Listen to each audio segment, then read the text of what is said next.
Their life is online. One of the things that I really appreciate about this generation is they are the true multitaskers. Now, I want to just get a little bit into the brain. Who knows anything about your brain right now? Gen Y, Gen I, or iGen, and Gen Z. Tell me what you know about your brains that are different. Okay, let me tell you. Because you have been wired, because you have been connected since this time, and this has only increased more and more, you have new neuro pathways in your brain. You do. I don't. Here back, linear thinkers. A, B, C, D, E, F, G. Where your brain is going A, Y, Z, K, L, M. You can assimilate information and fire both sides of your brain at the same time. I can't. Functional MRIs show this. You have new neural pathways. It's not something dreamed up by science fiction. I didn't come up with it. You actually have new neural pathways, and you do have your own brand of brilliance that is not being recognized. And so about the same thing with our kids. So you are the true multitaskers. You know, I like when women my age come up and they'll say, I'm just so good at multitasking. And I say, you're not a multitasker. You're a sequencer. You can do things in sequence. Well, I did a load of laundry, and then the next thing is this, then I might go back. That is not multitasking. You are the true multitaskers. Brilliant.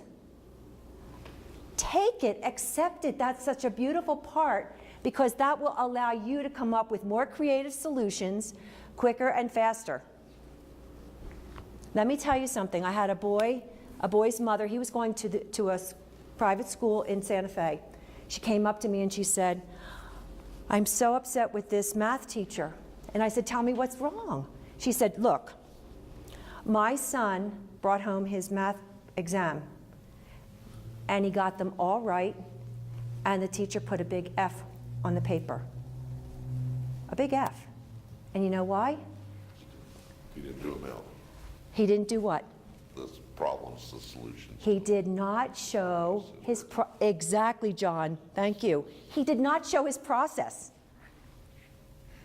So his mother went and said, look, my boy is good at math. Here's what she did.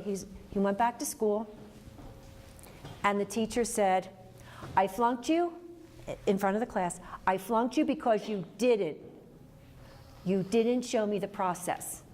And guess what? He said, give me a problem.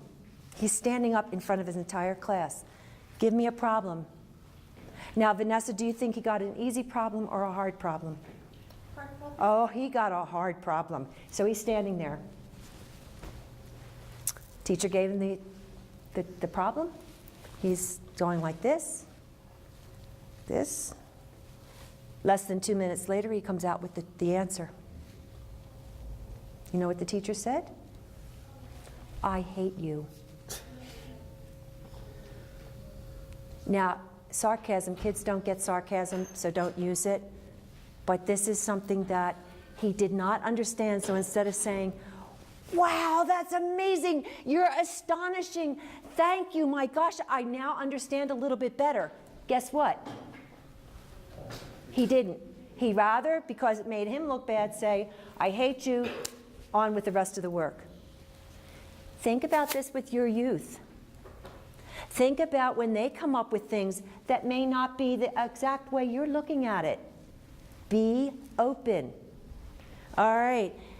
One of the things also is the coin of the realm. So the coin of the realm, what does coin of the realm mean? What does coin of the realm mean? It means it's the most important piece. So the coin of the realm for Gen Y were relationships. The coin of the realm for Gen Z, experiences. They want experiences. They want to do it all. What's your big dream? They'll say, I have a lot of dreams. I don't want to do just one thing. I want to do a lot of things. How many in here want to do a lot of things? Yeah, you have choices. They want to get in the car. Gen Y and Gen I, they get in the car. They pack their bags. They put the dog in the back. They're driving away. They don't know where they're going. They don't have a job, and they don't have a place to live. But guess what? It's cool. And they know how to do that. This is just getting bigger and bigger in how kids are going to live their lives. We will not be living big, will we? We will not be living in the McMansions. Look at what's happening. Smaller living, more experiences. Look at the TV shows that are coming out on living small. Living small so they can have more experiences in life. They're not spending their whole paycheck on paying the mortgage or the rent. There's another movement. Instead of fast food, slow cooking. This is happening. These things are happening. We're having a swing back, aren't we? We're having that reversal. All right, and who was the one that mentioned the movies? All right, Julian and his table mentioned the movies. All right, so tell me what kind of movies the kids are seeing. What kinds of movies? Name me a movie that's popular with the kids. Oh, but Star Wars just came out. Star Wars. Or like a Deadpool. Deadpool. No, it's not Deadpool. Okay, how about the Hunger Games? Yeah, kids love that one. They love that. How about Divergent? Are we looking at these? These are dystopian worlds. Dystopian means the end of the world has come and everybody's trying to survive. Whether they're trying to survive zombies or whether they're trying to survive monsters or people from outer space or aliens, guess what? This is what they grew up on.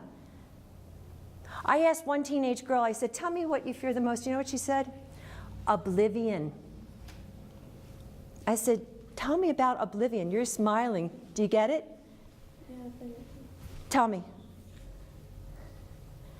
What is the fear behind oblivion? just I don't know how to. Okay, but I know that you understood it because you made a connection there. It's that I lived here, I worked here, I went to school here, I had a family here. It's all wiped out. I never existed. How scary is that? Her feeling, is that kind of what you were thinking of? Pretty much, yeah. Okay. I never existed. We all want to be an influence. We all want to have our mark. I never existed. So let me say something about Gen Z that's disheartening, and that is the rate of suicides. And right now, it's not about the things that you would think it's about. In Palo Alto, California, which is a very expensive area, do you know where I'm talking about? Pardon me? My staff already got Facebook. Yeah. Okay, so we know that we have a lot of brainiacs that live there, people who are instant billionaires, right? Because it used to be a lot when people started new businesses, it was like in the 80s, the .com or the .bomb, guess what? They made millions. Now it's not unusual for them to make billions, and they're young. So here's what's happening. The kids, 15 years, around the age of 15, 14, 15, 16, here, this is very sad, and this is just recent. They are jumping on the railroad tracks and killing themselves, waiting for the train, jump in front of the train. So one boy gave an insight to that. His name was Lee. And he said, I want to let you know that Mom and Dad, this is not because of you. To the teachers, this is not because of you. To his friends, this is not because of you. This was a boy who was an A student. He was loved. He was respected. And here's what he put. I do not see a place for myself in the world. I do not see a future. How important is envision your future? What we're doing, what you're working with. How important is your work going to be for our youth to help them envision their future? What do you think about that? Is it worth your time? Is it worth getting invested in? Yes, because this is what's happening. Tell me about the drugs. Have they gone up or down? Have they gone up or down? They've gone up. So this is about, envision your future is about what? Helping them to make better choices. Helping them to make choices that will lead them to a compelling future. They don't have future think, by the way. You know what the future is? Maybe your future is this too. When's the next break? When's lunch? When can we move?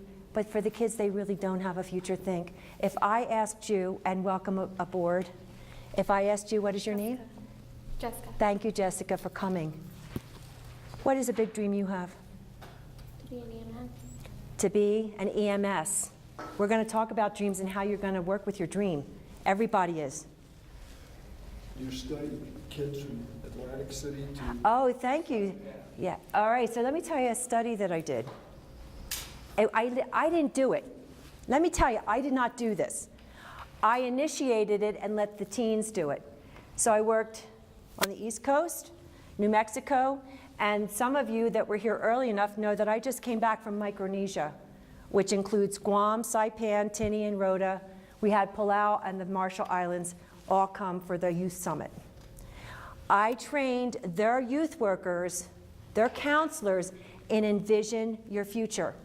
But what I did first was I asked them to do a survey, which I call brain jammin'. You'll find out what brain jammin' means. It's sweet, jammin' like jazz. And in there I put all open-ended questions. And one of them was this. What is your biggest worry? What do you think their biggest worry is? Give me some responses. What do you think their biggest worry is? How they live. How they live. Very good. Failing. Failing. And yours is connected. What else? What else do they worry about? I mean, are they accepted? Are they accepted? Now, the younger ones are all worried about their grades, but they're also worried about their looks. And they're also worried about, are they popular? Are they fitting in? Are they belonging? Are they cool? Are they weird? They like that. But let me tell you what is common across the board, whether it's 6th grade through 12th grade. Their biggest fear is fear of the future. And here's how it comes. I'm failing. Am I going to be able to make a living? This goes to what you're talking about. Am I going to get the job? Am I going to graduate from high school? How am I going to do it? Their biggest fear across the board. Can you imagine that? Fear of the future. Guys jumping in front of the railroad tracks. There is no future. I can't see my place in the world.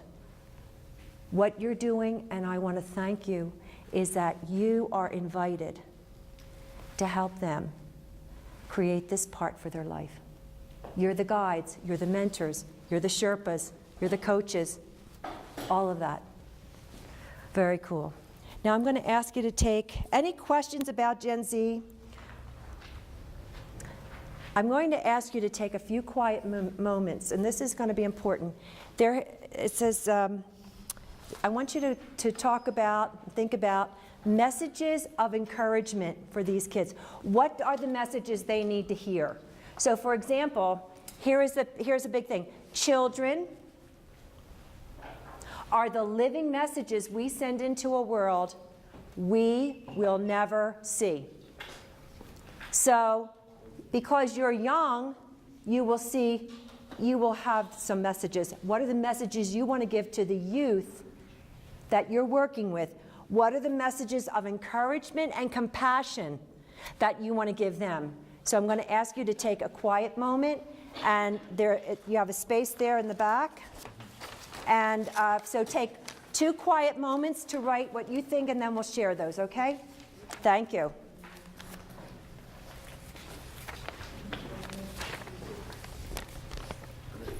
Really great. One thing I found was left when you said when the kids are acting out, and you said bring them back.